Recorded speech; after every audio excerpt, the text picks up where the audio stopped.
Mungkin dari teman-teman ini juga masih ada yang penasaran, sebenarnya kematian pendaki di gunung ini masuknya ke faktor yang mana? Jadi begini ya teman-teman, ketika ada seorang pendaki yang meninggal di gunung, entah itu pendaki atau pelaku spiritual,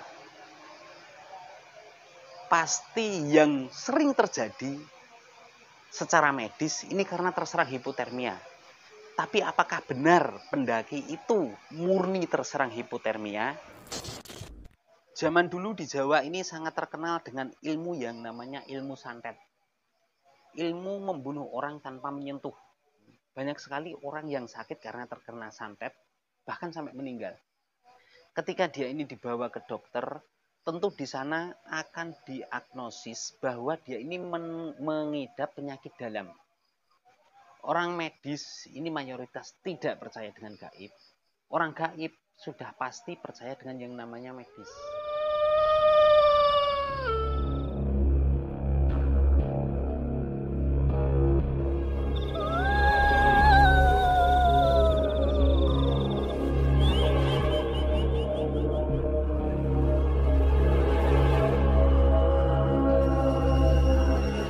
Assalamualaikum warahmatullahi wabarakatuh. Teman-teman, bertemu kembali dengan Kang Zi.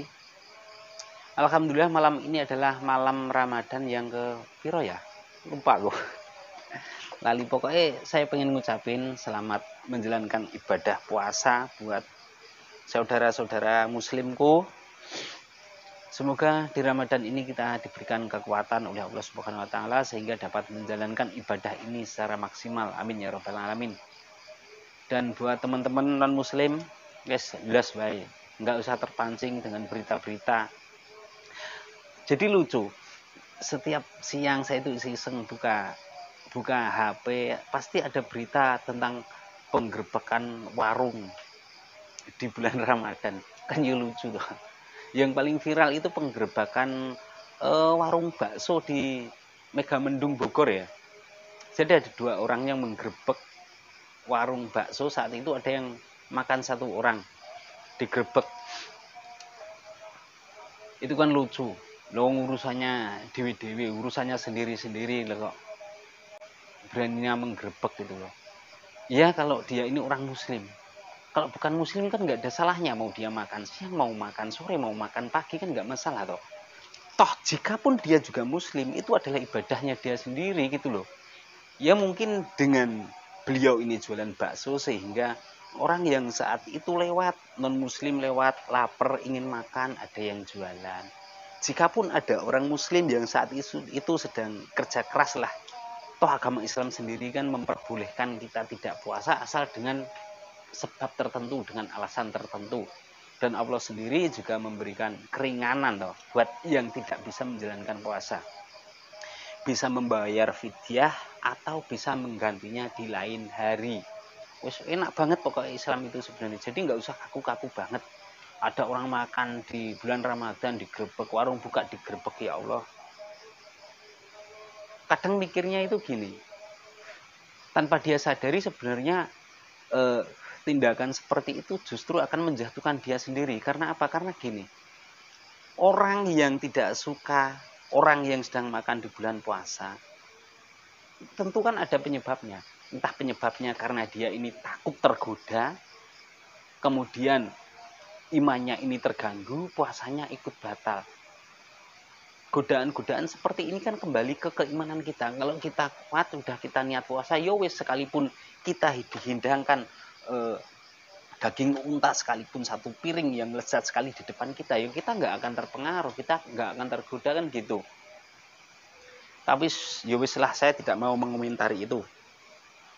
Dan malam ini di sini saya ada sedikit pembahasan tentang kematian seorang pendaki di gunung ya teman-teman. Terlepas dari video saya kemarin yang membahas tentang seseorang, Ibu Sri namanya, alhamdulillah beliau juga sudah berkomentar di video saya kemarin, menjelaskan rentetan apa yang beliau alami. Kemudian beliau juga sudah menyampaikan kepada orang tuanya Alfi. Menurut beliau, menurut penjelasan beliau di komentar di video saya, orang tuanya Alfi ini senang karena apa? Penantiannya selama ini akhirnya ada titik terang setelah mendapatkan kabar dari Bu Sri. Komentar selebihnya saya no komen. Kita kembalikan ke Allah. Apakah itu nanti bagaimananya pokoknya saya no komen ya. Jadi di sini ada satu komentar di video saya dari Nobody. Ketika ada kematian seorang pendaki di gunung, pastinya akan ada beberapa jawaban. Kenapa orang tersebut meninggal? Nomor 1, faktor alam. Seperti contoh terserang hipo. Nomor 2, karena faktor bawaan. Ini boleh dibilang seperti penyakit pribadi. Yang ketiga, karena faktor gaib atau mistis. Yang keempat, karena faktor manusia atau pembunuhan. Tinggal mencari mana yang tepat.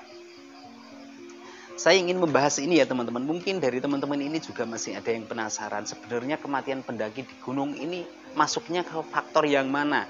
Mungkin dari salah satu yang disebutkan orang ini tadi. Karena itulah di sini saya ingin memberikan sedikit wawasan gambaran lah. Hanya saja wawasan yang ingin saya berikan kepada teman-teman ini sebatas apa yang saya tahu. Sekali lagi, apa yang saya sampaikan ini tadi adalah sebatas yang saya tahu. Jadi saya tidak meminta teman-teman percaya sepenuhnya atas apa yang saya sampaikan, tidak. Tapi semoga dari apa yang saya sampaikan ini menambah wawasan buat teman-teman ya. Jadi begini ya teman-teman, ketika ada seorang pendaki yang meninggal di gunung, entah itu pendaki atau pelaku spiritual, pasti yang sering terjadi secara medis ini karena terserang hipotermia. Kenapa begitu? Di gunung ini cuacanya dingin dan ekstrim. Dingin inilah yang menyebabkan orang terserang hipotermia. Tapi apakah benar pendaki itu murni terserang hipotermia? Kematian seorang pendaki di gunung jika dibahas di depan publik tentu ini akan menimbulkan pro kontra. Karena apa? Karena masing-masing penonton ini punya pendapat. Ada yang bilang ini adalah takdir, udah takdir. Kalau bicara takdir ya wes ya udah, nggak usah bicara lain. Tentu pembahasan ini akan habis di takdir ini tadi. Ada lagi orang yang percaya dengan yang namanya hal gaib. Kematian pendaki di gunung, contohnya di Gunung Lawu, ini pasti ada hubungannya dengan yang mistis. Akan tetapi penyebab kematian mistis ini tidak bisa kita logikakan, atau boleh dibilang tidak bisa kita ambil bukti secara nyata. Karena apa? Orang yang meninggal di gunung, entah itu karena hipotermia, entah karena pada saat ngetrek dia ini terserang penyakit bawaannya kambuh sehingga dia meninggal, seperti yang terjadi pendaki Madiun dulu kan pernah tahu di pos 3 kalau tidak salah, dia meninggal di situ karena penyakitnya kambuh. Kemudian hipotermia ini contohnya banyak sekali. Bisa kita ambil dari almarhum Andi Sulistiawan, itu kan juga diberitakan karena hipotermia, karena memang meninggalnya ini ditemukan ketika Gunung Lawu sedang cuaca dingin, sedang ekstrim-ekstrimnya. Selanjutnya adalah yang baru, yaitu Mbak Gati Ambarwati. Ini juga dikatakan hipotermia karena memang meninggalnya ini pada saat Gunung Lawu sedang dingin-dinginnya. Hanya saja, apakah benar penyebab kematian tersebut ini murni karena medis ini tadi? Karena di komentar ini tadi ada beberapa pilihan. Faktor alam, terserang hipo, faktor bawaan, penyakit pribadi, faktor gaib, mistis. Yang keempat adalah faktor manusia atau pembunuhan.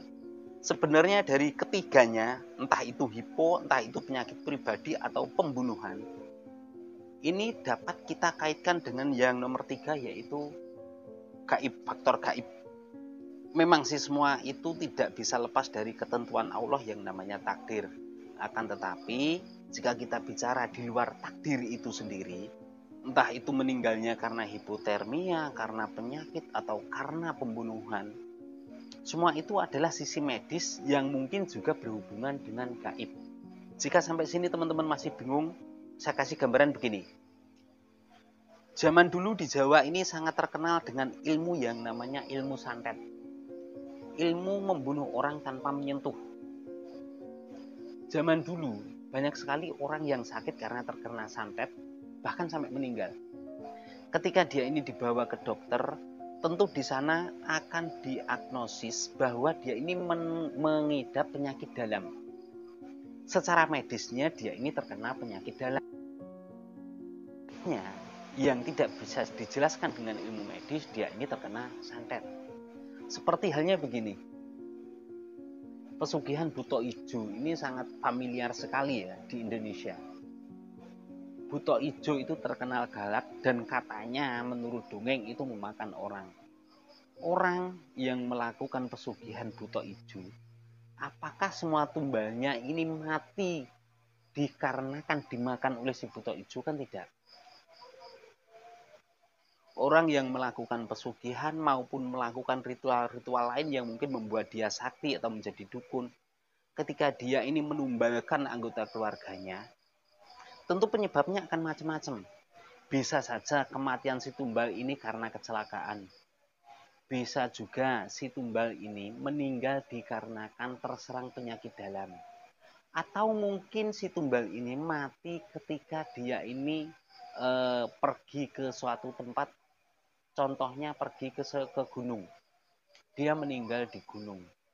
Jadi antara medis dan gaib ini banyak yang berhubungan, hanya saja tidak bisa dijelaskan secara bersamaan.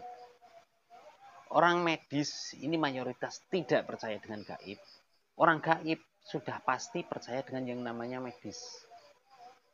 Karena apa? Karena memang sudah banyak bukti bahwa orang yang sakit karena gaib ketika dibawa ke dokter, secara medis dia ini mengidap suatu penyakit. Jadi jika kita kembali ke komentarnya Nobody tadi, ketika ada kematian seorang pendaki di gunung, pastinya akan ada beberapa jawaban kenapa orang tersebut meninggal. Yang pertama faktor hipo, yang kedua faktor bawaan penyakit pribadi, yang ketiga faktor gaib, yang keempat adalah faktor manusia atau pembunuhan. Sebenarnya ini tidak bisa kemudian kita pisah-pisahkan, tidak bisa. Tapi kita juga tidak bisa membuktikan. Karena apa? Jika kita bicara tentang gaib kepada ahli medis, ini tidak akan nyambung. Cocoknya bicara seperti ini hanyalah kepada orang-orang yang mendalami kedua ilmu tersebut. Dan yang perlu digarisbawahi adalah tidak semua kematian di gunung ini berhubungan dengan gaib atau mistis. Itu yang perlu digarisbawahi. Mungkin itu saja ya teman-teman yang bisa saya sampaikan. Jika dari apa yang saya sampaikan ini tadi teman-teman punya unek-unek, jangan lupa tuliskan di komentar. Saya yakin dari apa yang saya sampaikan ini masih banyak terselip kesalahan. Karena itu saya minta kepada teman-teman silakan dikoreksi. Jika ada salah saya memohon maaf yang sebesar-besarnya. Saya Kang Zi dari lereng Laut Timur. Terima kasih. Wassalamualaikum warahmatullahi wabarakatuh.